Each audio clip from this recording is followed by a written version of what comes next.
Saudara, kita pantau bagaimana proses penghitungan suara di salah satu kecamatan di Jakarta bersama jurnalis Kompas TV Niko Anggriawan. Selamat pagi Niko, bagaimana proses penghitungan suara di sana? Ada kendala yang mungkin bisa Anda laporkan pada kita? Ya, selamat pagi Mario dan juga saudara, bahwa hari ini memang benar merupakan hari pertama penghitungan suara sejak dilakukan pencoblosan pada tanggal 27 November kemarin.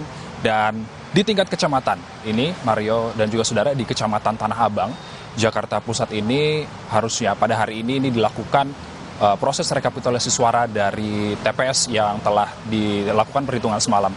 Adapun pada hari ini belum terlihat adanya tanda-tanda untuk melakukan rekapitulasi suara di Kecamatan Tanah Abang. Dan namun berdasarkan informasi yang telah kami terima bahwa hari ini pada malam kemarin, maksud kami, seluruh form C1 dari 228 TPS yang ada di 7 kelurahan di Kecamatan Tanah Abang, Jakarta Pusat ini sudah dibawa atau dikirimkan ke Kecamatan Tanah Abang untuk nantinya akan direkapitulasi.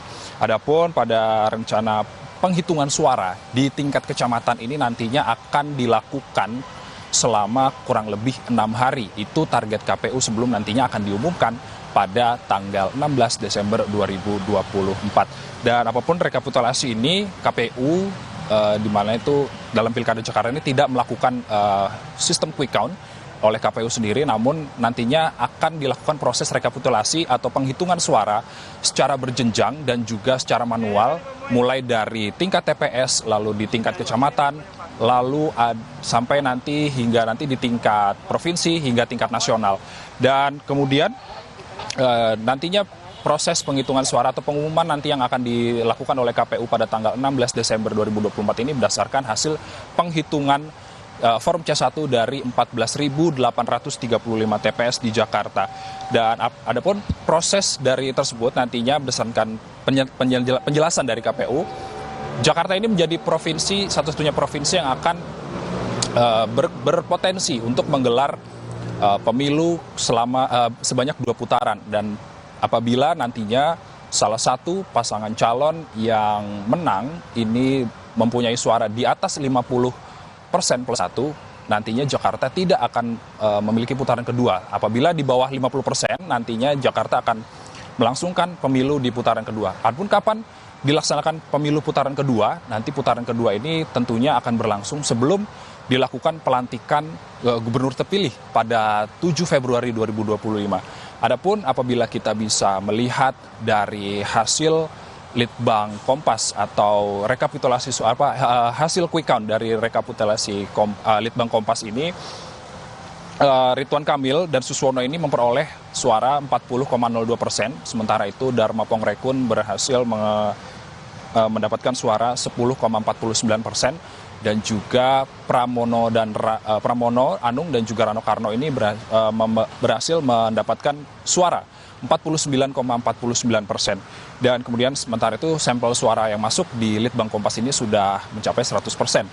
Dan bagaimana tanggapan dari paslon tersebut, Mario dan juga saudara, bahwa Ridwan Kamil ini tidak menampik bahwa nantinya akan terjadi putaran kedua di Pilkada Jakarta apabila dia menanggapi hasil dari quick count yang sudah tertera di mana-mana dari lewat lembaga survei begitu ya.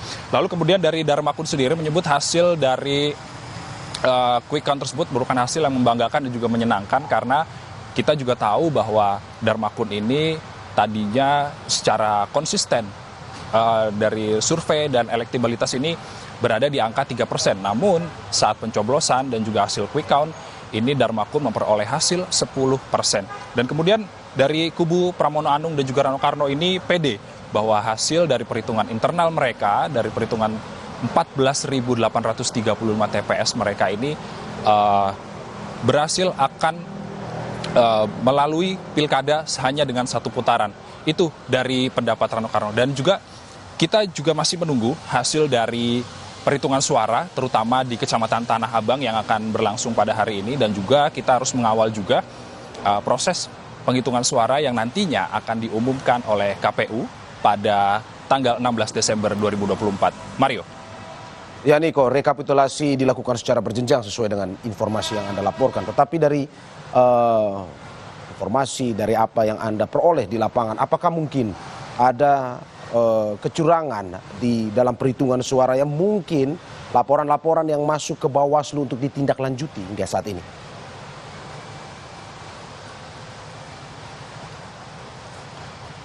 Ya, tentunya dari hal tersebut nantinya juga akan diselidiki ya, Mario dan juga saudara, terkait dengan aduan-aduan dari masyarakat terkait dengan ada kecurangan atau tidak, atau ada intervensi di tingkat TPS atau tidak. Nantinya ini juga akan harus dilaporkan ke Bawaslu dan nanti Bawaslu akan menyidikan, dan tentunya dari hasil penyelidikan yang dilakukan Bawaslu tersebut nantinya akan ditentukan apakah dari hasil pemilu yang telah diumumkan dari pada tanggal 16 nanti bahwa itu murni hasil penghitungan suara secara murni, atau nantinya ada kesalahan-kesalahan atau intervensi-intervensi dari pihak lain terhadap hasil pemilu yang nanti akan diumumkan pada tanggal 16 Desember 2024. Mario.